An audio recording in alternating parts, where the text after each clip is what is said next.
شہری ریاست کے اندر جو اشرافیہ طبقے کا کوئی فرد تھا وہ اپنے آپ کو نسبتاً مضبوط سمجھتا تھا کہ اگر وہ کچھ چاہتا ہے تو وہ سینٹ جا سکتا ہے یا وہ ادھر جا سکتا ہے، اپنا کام کروا سکتا ہے۔ مگر اب جب اتنی بڑی بڑی ریاستیں بنی تو اس کے اندر فرد کی جو حیثیت تھی وہ تو بہت چھوٹی رہ گئی، چاہے وہ اشرافیہ طبقے کا فرد بھی ہو، اتنی بڑی ریاست میں ایک فرد کی اہمیت جو ظاہری بات کم ہو جاتی۔ دوسرا یہ کہ جب اتنے سارے مختلف مذہبی خیالات جو دور دراز علاقوں سے گریس کے اندر آنے شروع ہوئے تو گریکس کے اندر اپنے مذہب کے حوالے سے بھی کچھ ڈاؤٹس پیدا ہونے شروع ہوئے۔ انہوں نے سوچنا شروع کیا کہ پتہ نہیں یہ درست ہے، بات صحیح ہے، کیا ہے۔ کلچرل ڈسولیشن بھی ایک طرح سے شامل تھی اس پروسیس میں کہ ان کی ثقافت جو تھی وہ بھی توڑ پھوڑ کے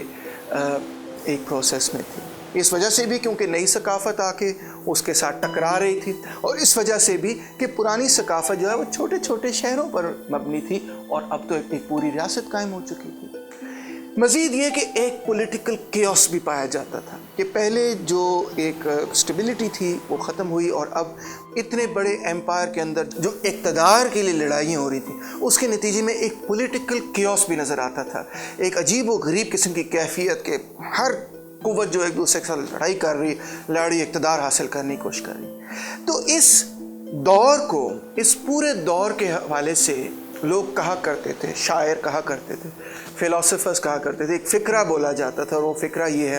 The world has grown old، دنیا جو ہے وہ بوڑھی ہو چکی ہے۔ اس وقت جب کہ سوکریٹیز لکھ رہا تھا یا اس سے پہلے جب تھیلیز لکھ رہا تھا تو دنیا جوان تھی، ہائے اب دنیا کتنی بوڑھی ہوگی۔ آج ہمیں یہ بات بڑی عجیب و غریب لگتی ہے کیونکہ اب تو اس بات کو 2000 سال ہو گئے، اور اس کے ساتھ ساتھ ایک قسم کا پیسمزم اور ایک قسم کا وڈرول شروع ہو گیا پولیٹیکل لائف سے۔ لوگ کہتے تھے سیاست میں دلچسپی نہیں رکھنی یار، سیاست کے اندر تو بس لڑائیاں اور سازشیں ہی ہوتی رہتی ہیں۔ آج کے دور میں بھی بہت سارے لوگ ایسے سوچتے ہیں۔ اور دوسرا، لوگ بڑے نیگیٹو ہو گئے، منفی سوچ رکھنی کہ بھئی بس سب کچھ بیکار ہے، سیاست بھی بیکار ہے، یہ بھی بیکار ہے، وہ بھی بیکار ہے۔ ہر دور کے اندر آپ غور کریں کبھی کہ ایک موڈ پیدا ہو جاتا ہے۔ مثال طور پہ جب وہ دور تھا جو سوکریٹیز کا دور تھا یا پلیٹو اور ایرسٹاٹل کا دور تھا، تو وہ ایک بڑا پازیٹیوٹی کا دور تھا کہ گریک زندگی کے اندر نئی نئی چیزیں پیدا ہو رہی تھیں، نئے نئے آرٹس اور پوئٹری اور فلسفی اور سائنس پیدا ہو رہی تھی۔ اب ایسا یہ دور نہیں تھا، اب یہ مختلف قسم کا دور تھا، اور آپ حیران ہوں گے یہ سن کے کہ اس دور کے اندر پلیٹو اور ایرسٹاٹل کو تقریباً تمام لوگ، گریکس خود مکمل طور پہ تقریباً بھول چکے تھے۔ پلیٹو اور ایرسٹاٹل کا اس پیریڈ کے اندر کوئی اثر و رسوخ تھا ہی نہیں، ان کے فلسفے کا کوئی اثر نہیں رہا۔ اس کی وجہ، شاید بنیادی وجہ یہ تھی کہ پلیٹو اور ایرسٹاٹل نے جو کچھ لکھا وہ سٹی سٹیٹ کو مد نظر رکھ کے لکھا، مگر اب وہ ریاست رہی نہیں، مکمل طور پہ تبدیل ہو گئی۔ ان کا اثر بعد میں ریوائیو ہوگا، مگر فی الحال ہیلینسٹک پیریڈ کے اندر، حالانکہ وہ گریک پیریڈ ہے، ایرسٹاٹل اور پلیٹو کا اثر بہت کم تھا۔ فلسفے کا بنیادی مقصد اب یہ نہیں رہا کہ سائنس کے حوالے سے، مادے کے حوالے سے، قدرت کے حوالے سے تحقیقات کی جائیں، بلکہ یہ سب چیزیں جو ہیں ویسے بھی جب ایرسٹاٹل کے زمانے کے اندر سمجھی جاتی تھیں کہ یہ ان کا کوئی پریکٹیکل پرپس تو ہے نہیں، یہ پریکٹیکل سائنسز تو ہے نہیں، یہ تو تھیوریٹیکل سائنسز ہیں، ان کو استعمال تو کیا جا نہیں سکتا۔ آج ہمیں یہ بات کتنی حیران کرتی ہے، مگر اس زمانے میں یہ سوچا جاتا تھا کہ اگر مادے کو سمجھ بھی لیا جائے کہ کس طرح یہ کام کرتا ہے تو اس سے ہم کیا کوئی فائدہ تو نہیں اٹھا سکتے نا، یہ سمجھ لیا جائے کہ یہ ایٹم سے بنی ہوئی ہے، کس چیز سے بنی ہوئی، مگر اس کا ہمیں کوئی فائدہ تو نہیں۔